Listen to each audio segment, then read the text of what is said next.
Hello, my name is Tracy Allen, and I want to welcome you to Cooking with Some Friends.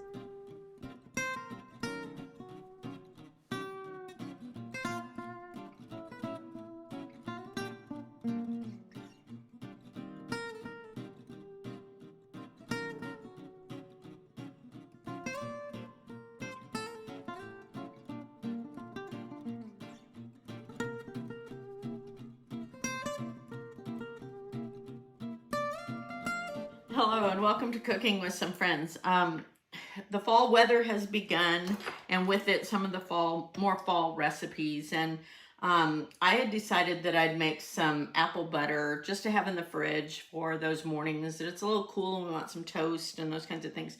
So I've got that out for my apple butter. And I'm going to show you how to do that. I've got some unsweetened apple juice. I'm going to use some sugar, cinnamon, and cloves. And then I need to peel 6 apples. And I'm using Fuji apples just because they cook down a little bit faster. They give a little more mellow flavor. And I've already done one. But I got this, if you have a local orchard and they have some supplies there, or you can order them online.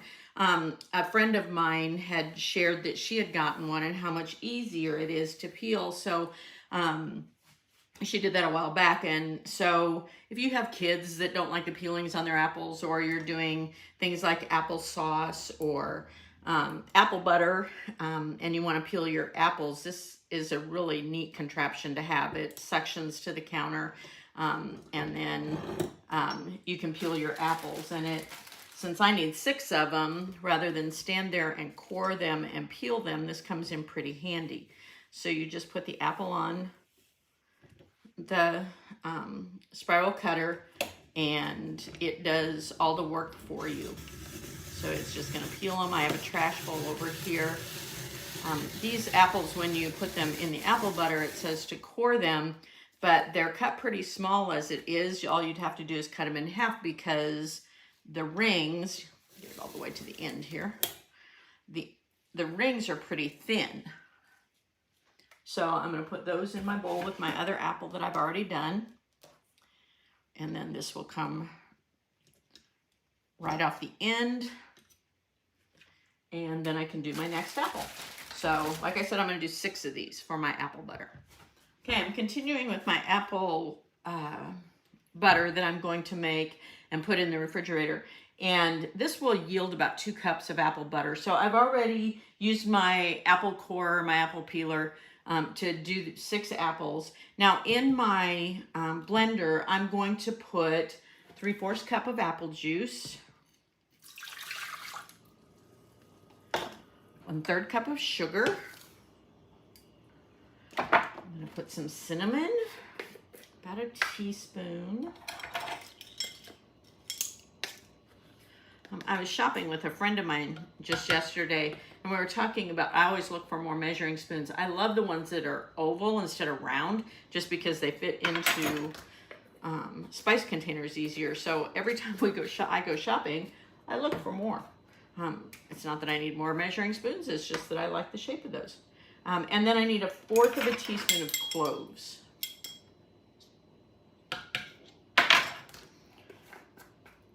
So I'm going to put my lid on this and blend it. I always have trouble remembering how to put my lid on. Make sure it's secure. So I've got my Ninja put together with those ingredients in, and excuse me, I'm just gonna pulse this a few times to get that mixed up. And then I'm gonna take it off again, and I'm gonna add my apples gradually. The ones that we peeled on that peeler. When I get that all done, I'm gonna have that ready to pour into a saucepan, and I'll bring that to a boil, reduce the heat, cover it, let it simmer, and cook for, it'll take a while. I'll have to stir it occasionally, but it'll take an hour to an hour and a half. And then I need to continue to cook it. If it's not thick enough yet, I'll cook it a little bit longer. But then I'll put it in an airtight container and store it in the fridge. So I will come back when I get my apples processed in here before I go to the stove. The last of my apples are in my blender, so I'm gonna go ahead and blend those up then pour this mixture into my saucepan and bring that up to a boil. And then I'll let that, turn it down, cover it, and simmer for an hour and a half. But I'm going to finish these up. You just want to make sure there are no big chunks left.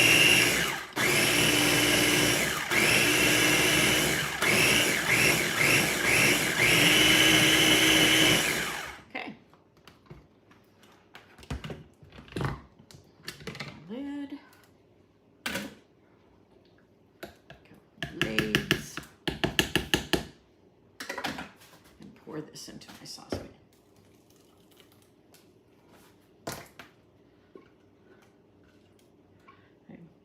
We like jellies, homemade jams and jellies, but with apple season coming on, having apple butter in the refrigerator will be a treat as well. So turn it up and let that cook to a boil. You can see it's the texture, pretty much the texture of apple butter now. It just needs to cook.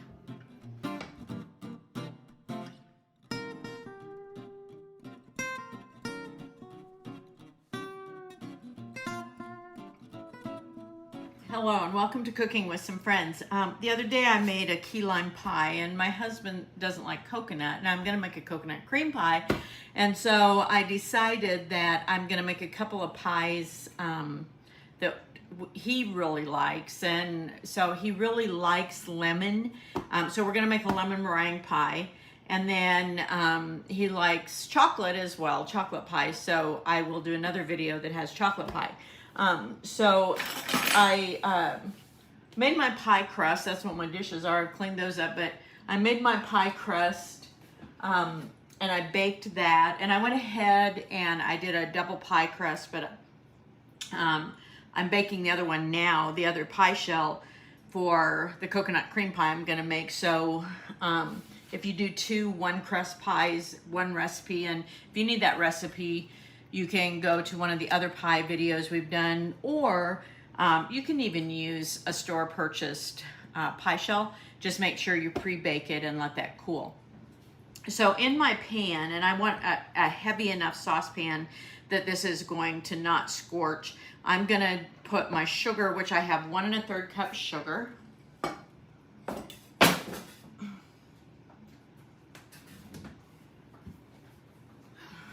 I'll use my other whisk, I guess. 1 1/3 cups sugar, 6 tablespoons of cornstarch.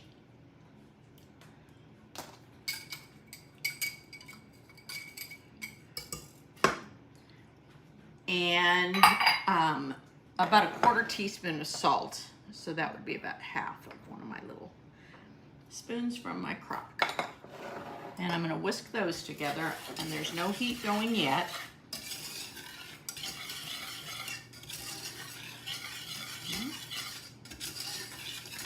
Now, in a bowl, I want to actually whisk my eggs, my egg yolks together with some other ingredients. So I have 5 egg yolks, and I've taken the egg whites and set those aside because I'm going to use this for the meringue that goes on the top of the pie. But I have my yolks, and to that, I'm going to whisk in the water and the lemon juice. And I've seen some recipes that use milk instead of water, but I'm using water. So I have 1 1/2 cups of water that I'm gonna whisk into that, and a 1/2 cup of freshly squeezed lemon juice. The lemons at our store have been really nice this time, so it only took me 1 1/2 lemons to get a 1/2 cup of juice. Sometimes it'll take more than that because some of the lemons you see aren't very large or very juicy. So once I have that whisked together, I'm going to whisk this into my flour cornstarch mixture, or excuse me, my sugar cornstarch mixture. I still don't have any heat yet, so I want that on a medium.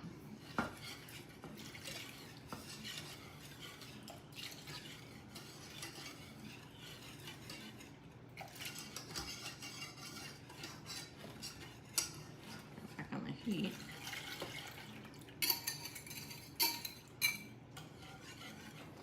You don't want to go too hot because you don't want those eggs to clump together, and you want this to heat gradually. You're going to go ahead and on a medium heat with that mixture until it starts to thicken, and that could take up to 10 minutes. So I will come back and show you when this starts to thicken. Okay, my filling is starting to get thick, and I've been whisking it. So when it comes to a boil, which it's almost there, I want it to boil 1 minute while I'm whisking. And then once it does that, you can see how thick it's gotten. Once it does that, I'm going to add 2 tablespoons of butter and 2 tablespoons of lemon zest. And then the filling is ready to put, at that point the filling will be ready to put into my baked and cooled pie shell. See, it's a nice thick filling already, and it's boiling.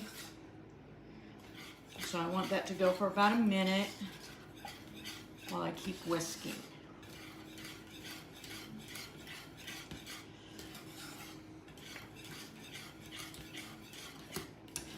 What's your favorite kind of cream pie or custard pie in this case? I'd like to hear in your comments what you prefer. And if it's something that we haven't done, I'd be glad to show you the recipes we have, if we have one for that type of pie. If not, we'll find a good one. Okay, so I'm ready to take this off the heat. It's been boiling for about a minute. And then when we get this off the heat, we'll go ahead and move to our custard. So I want my 2 tablespoons of butter and my 2 tablespoons of lemon zest that I want in there. The heat.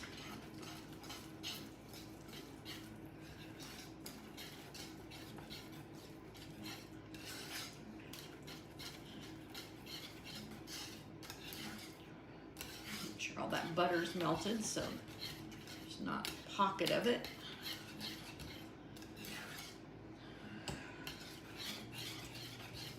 Okay. Put this in my pie shell.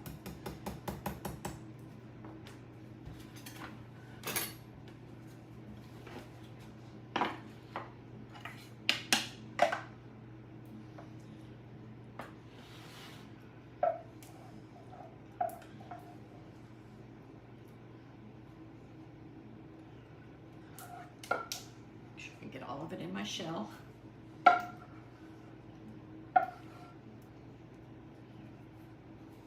a good grip on my pan.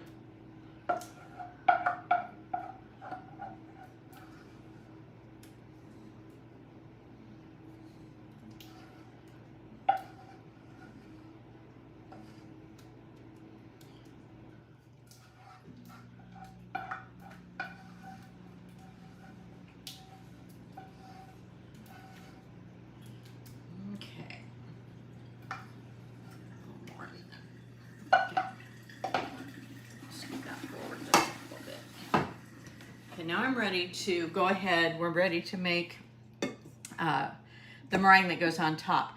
In my metal bowl, and I've got my mixer ready, and I do have the whisk attachment on it, I am going to put 6 egg whites. And the custard recipe only called for 5 egg yolks, so I'm going to have to break 1 more egg, and I am going to reserve that yolk, and we can go ahead and put it in the fridge and then put it in with our eggs in the morning that my husband has every morning. So we're going to set that aside. Okay, so I'm going to put in my bowl, I'm going to put my egg whites and some cream of tartar. And I need, get that open. I need my cream of tartar. I'm going to put in a 1/2 teaspoon. And then I'm going to beat this up with my electric mixer until it gets foamy. Excuse me, foamy, almost like bath water. I need that again, so.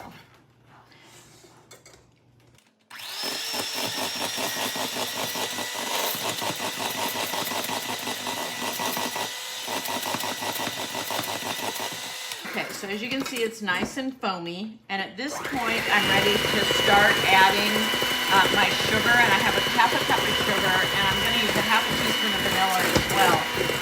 But my sugar, I only want to add it a little at a time, about a tablespoon at a time. You don't have to measure as long as you've measured your half cup of sugar. But you just don't want to do it too quickly because you want a chance for this to get to stiff heat.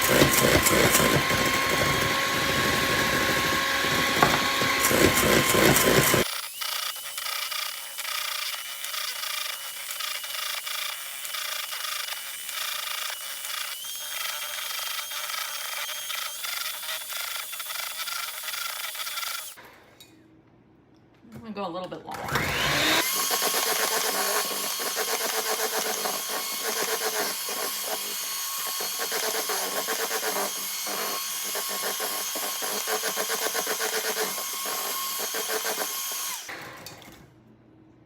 There we go, much better.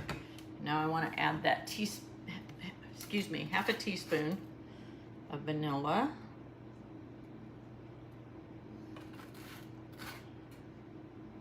Vanilla on the edge. And mix that in, mix it well.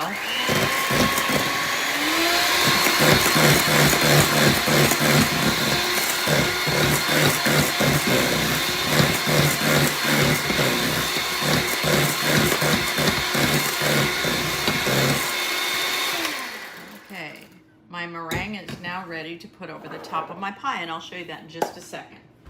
Okay, while my filling is still hot, I want to go ahead and put my meringue over the top of this, and I've got my oven preheating to 325.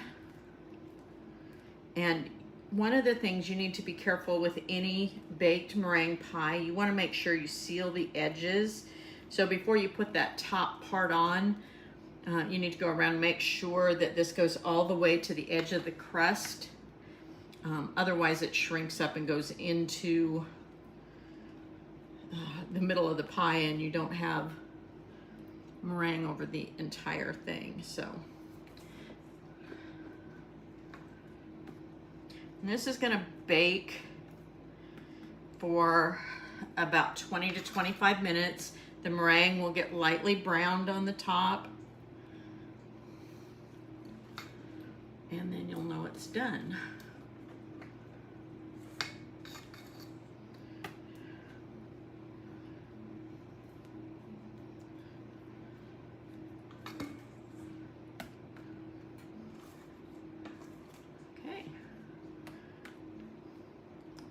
We'll show you our lemon meringue pie when it's all done baking. There we go. Thanks for joining us for this session of Cooking with Some Friends. Make sure you like this video and subscribe to our YouTube channel. And find us on Facebook at Cooking with Some Friends.